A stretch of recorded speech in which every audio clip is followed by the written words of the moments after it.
청주시 시의원이 아주 쓰레기 같은 짓을 저지르고 얼마 전에는 구속까지 됐습니다. 네. 공직자 검증이 그만큼 어려운 것인지도 참 궁금하기도 하고 그렇습니다. 네, 여러 가지가 다 뭉뚱그려져 있고요. 저희가 이런 어떤 사건을 다룰 때 좀 생각해 볼 수 있는 어떤 원칙? 이런 것들을 한번 더 먼저 좀 짚고 좀 가야 될 것 같습니다.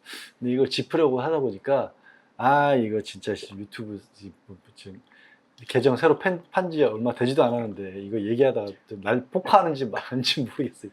이거 욕이 나올까.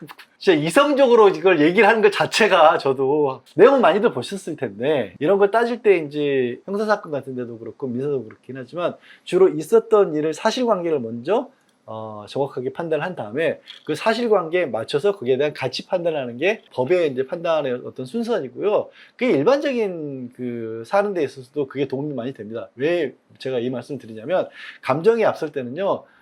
그냥 보는 순간 이런 따질 게 뭐 있어 뭐 이렇게 몹시 나쁜 짓을 해서 예. 근데 이제 그런 경우가 참 되게 많긴 해요. 그럼에도 불구하고 제가 왜 이렇게 화가 나냐면 보통은 원래는 이런 어떤 사실관계를 따지고 가치 판단했었을 때 거기에 대한 개입은 저는 원칙적으로 법에 대해서는 최소 개입을 원칙으로 해야 된다는 게 저의 어떤 소신입니다. 그리고 실제로 법에서도 가르칠 때도 법은 최소한의 개입을 해야 된다라고 그렇게 가르침을 저는 배웠어요, 배우기를. 근데 우리 사회가 요즘에는 너무나 많은 것들을 어떻게든지 법을 통해서 얘기를 해결하려고 하는 그런 잘못된 경향이 좀 있어요.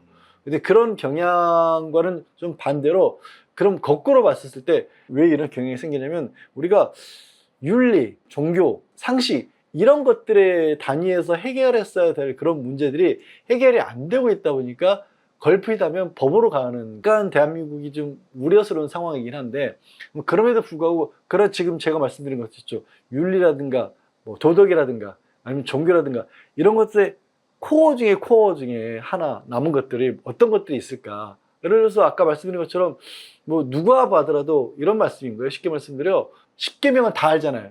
그렇죠. 10계명은 다 알고 거기 보면 사람을 해치면 안 된다는 거는 법을 모르더라도 알 거 아니에요. 그쵸? 이게 지금 최영중이 저지른 일 같은 경우에는 여기 이제 뭐 혐의로 따지면 4개 정도가 있어요. 근데 4개를 저는 읽고 싶지가 않아요. 이런 행위는 우리가 봤을 때 민주 이런 걸 떠나서 인간으로서 가져야 될 최소한의 원칙을 깨버린 그런 존재라서 화가 나는 것이고요. 그래서 이 자에 대해서는 뭐라고 말을 하더라도 사실 저도 거기에 대해서 옹호해 줄 생각은 1도 없습니다. 근데 그럼 이제 거기서 이게 이제 제가 아까 말씀드린 원칙 중에 사건에 대한 어떤 사실 판단 자체가 이미 다 내려지는 어떤 사실인데 이거에 대해서는 뭘 해도 부족한 그런 자인데도 불구하고 첫 번째, 수사가 엉망진창으로 됐다라는 걸 먼저 따져야 될 것 같아요. 맞죠. 경찰이 이 수사를 해놓고도 바로 구속도 안 했었고, 그 다음에 추가 수사가 분명히 있어 보이는 상황이었고, 피해자는 말을 쓴다는 것 자체가 저는 민망할 정도의 수준이에요. 중학생이었어요. 중학생이 생활복 입고 있었다라는 거예요. 저도 이제 변호사로서 일을 하다 보니까 막 좀 헷갈리는 것들이 있어요. 일들이 있어요. 예를 들어서 뭐 이 여름철에 올해는 아직까지 그런 사건이 저희 회사에는 안 들어왔는데 20살, 21살, 뭐 19살 남자애인데 여자애가 18살이야. 여름에 뭐 이렇게 바닷가에 다들 놀러 가가지고 술 먹고 있다가 사고를 쳤어. 한쪽은 억울해하고 한쪽은 뭐 너무 힘들어하고 뭐 이런 그런 경우들이 있거든요. 그럼 저도 변호사인 제 입장에서도 이게 뭐가 맞을까 막 이런 헷갈리는 상황이 있는데 이건 뭐 거기다 대놓고 무슨 착각했다 이런 말도 안 되는 얘기들이 있었고 경찰 역시도 마찬가지로 검거하는 순간부터 이게 사건이 입건이 된 순간부터 뭐가 뭔지 어떤 상황인지를 100% 모를 수가 없는 상황이었던 거예요.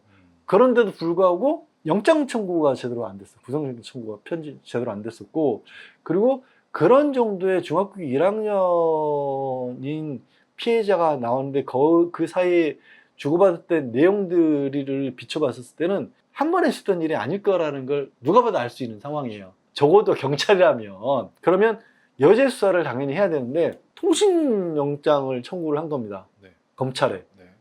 반려를 시켰어요. 네, 검찰이 반려시켰죠. 검찰이 반려를 시켰어요. 통신영장 같은 경우에는요. 그 발부율이 95%입니다. 굉장히 높다면서요? 그냥 내줘요. 네네네네. 아, 이게 왜냐면 피해를 입는 게 없어요. 네. 그 사람이 누구랑 통화를 했는지 그 정도만 알아보겠다라는 거예요. 내용을 파악하는 것도 아니에요. 그래서 심지어 그게 아무 문제가 없으면 몇 달 뒤에 그냥 저 그 검찰에서 이거 통제해가지고 이거 보내준 거예요. 라고 그렇게 알려줍니다. 그 본인도 조회를 할 수가 있어요. 네. 주변에 많이 당했어요. 주변에. 특히 이제 유튜브 하는 사람들조차도 그런 정도 일인데 세상에 중학생에 대해서 몹쓸 짓을 한 놈인데 그거를 검찰에서 반려를 했다? 있을 수가 없는 일이고 그거를 반려한 장본인으로 보이는 당시 차장검사, 청주지검의 차장검사가 물러났더라고요. 당협위원장, 김진모 당협위원장하고 그 김진모 당협위원장이라는 사람이 이 동네에 지금 저희 있는 동네에 이 근처에 있는 남부지검 검찰청의 검사장이었어요. 그때 검사장이었을 때 현재의 청주지검의 차장검사가 같이 일을 했어요.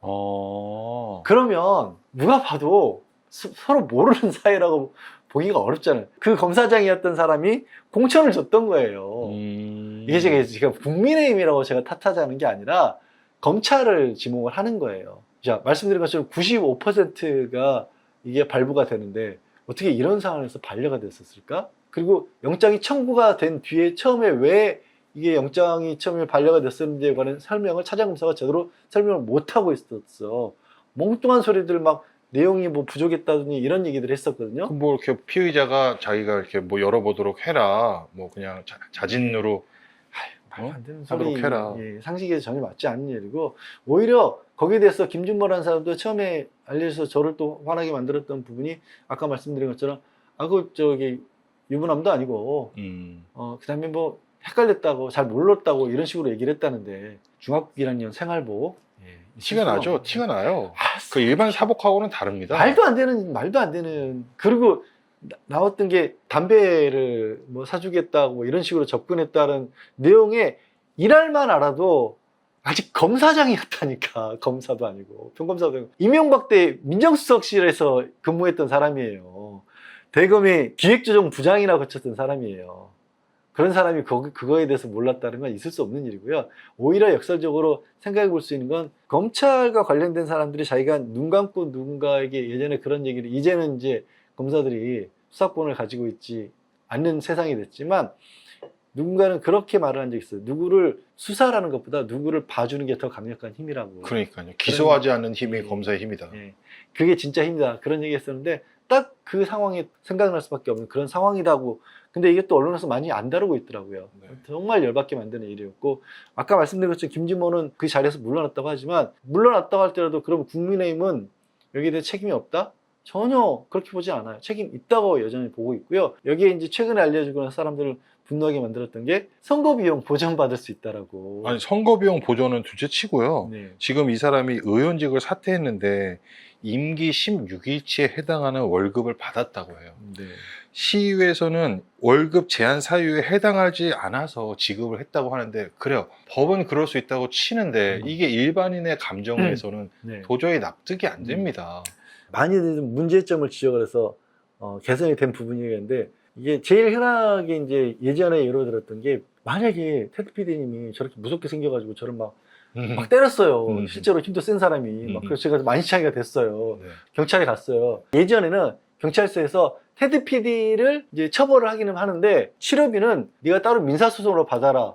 그렇게 얘기를 했었어요. 아니 아파 죽겠는데 병원에 누워있는데 그걸 어떻게 또 따로 하고 있습니까? 라는 걸 지적을 많이 해서 지금은 형사사건 과정에서 피해자를 보호받을 수 있는 그런 제도가 만들어지긴 했어요. 아, 다행이네요. 예, 지금은. 근데 그것도 부족하긴 합니다만, 원래는 그래요. 이론은 그래요. 법적으로 봤었을 때 형사사건은 그 공권력이 잘못을 저지른 사람에게 처벌하는 그런 과정인 거, 절차인 거고, 그것 때문에 피해를 입은 사람이 자기를 피해를 구제받는 건 국가가 해주는 게 아니라 1대1로 대등 당사자로서 민사소송에 사는 게 제도적으로 맞다라는 법적인 어떤 기계적인 판단이 있었던 거예요. 그렇죠. 저도 일단 그렇게 알고는 있었거든요. 네. 네. 그게 근데 생각해보면 억울하잖아요. 억울하죠. 억울하고 억울하고 번거롭고. 예, 번거롭고. 그게 과연 누구를 위한 것이냐.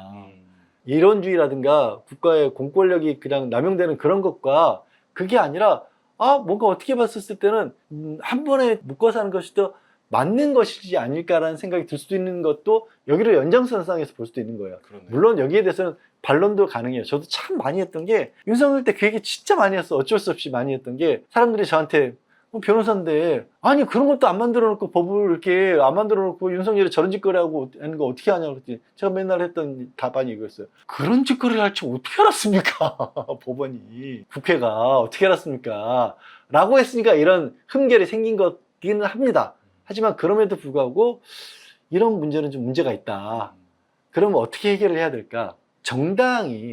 정당을 만드는 이유가 뭘까요? 우리가 민주주의를 있고 민주주의에서 국민이 있고 국민에 의해서 선출한 구성한 정부가 있는데도 불구하고 정당을 만들어 놨던 이유는 이 국민과 정부 사이에서의 윤활제 내지는 중간제 역할을 필요로 했다는 거죠. 그 국민들의 전달하고 싶은 것들 이런 것들을 한 번 정도 걸러서 의사결정을 쉽게 해주는 그런 제도가 필요했던 거죠. 그래서 그렇죠. 정당을 만든 거죠. 그래서 국회의원이 있고 예. 국회의원이 활동하기 위해서 정당이 있는 것이고 많은 예. 사람들이 잘 모르지만 정당과 관련된 법들이 있습니다. 그렇죠. 그래서 이 정당에 있는 사람들은 공무원도 아닌데도 불구하고 상당히 많은 국가적인 배려와 지원을 받고 있거든요. 그렇죠. 그럼 그에 맞는 정도의 책임도 져야 되는 거예요. 그렇죠. 만약에 공무원이 이런 짓을 저질렀으면 공무원 연금 같은 거 다 박탈 당하고 장난 아니죠. 예, 네. 지위에서 쫓겨나고 해야 되잖아요. 네. 그러면 여기도 거기에 대한 대응하기 비슷하게 채용 중에도 그런 일이 있었어야 되겠죠. 그렇죠. 최근에 네. 스파이더맨 개봉했지 않습니까? 네. 졸라 큰 힘에는 졸라 큰 책임이 따른다.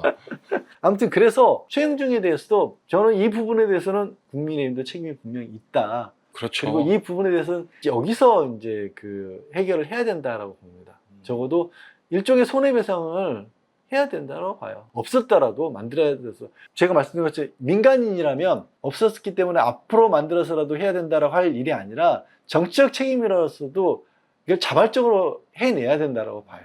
여기 대놓고 거기서 아유 우리 뭐 저 지방의회법에 이런 건 없어요 랄 상황이 아니잖아요. 그렇죠. 그게 아무리 허술하다고 한들 그럼 바꿔야죠. 바꿔야죠. 그런 상황이었다고 봅니다. 그래서 그리고 하나 추가로는 이제 아까 그게 꼭 그러면 국민만의 책임일까라고 봤었을 때 지방자치제도를 어떻게 유지해 가고 있어야 될까에 대해 흠결로 늘 꼽히는 게 대한민국이라고 하는 국가가 수도권 중심으로 모든 것이 이렇게 만들어져 가고 있다 보니까 빠져나갈 때가 되게 많아요.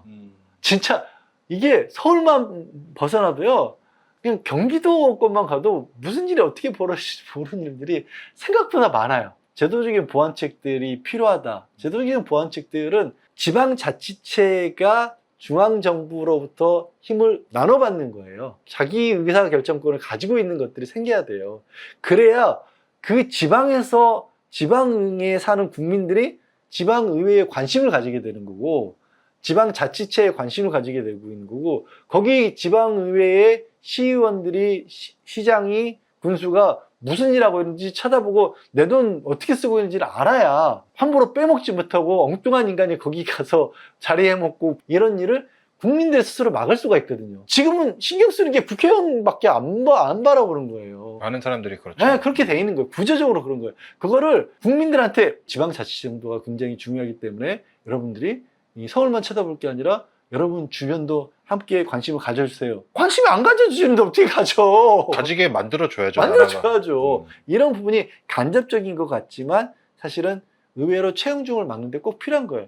그런 게 있어야 기자들도 지방 기자들도 짬짬이 돼가지고 뭐 해먹을 생각만 하지 않고 적극적으로 좀 진짜 기자로서의 어떤 의식이라든가 아니면 해야 될 일들을 견제 정체로서 작동을 하는 거죠.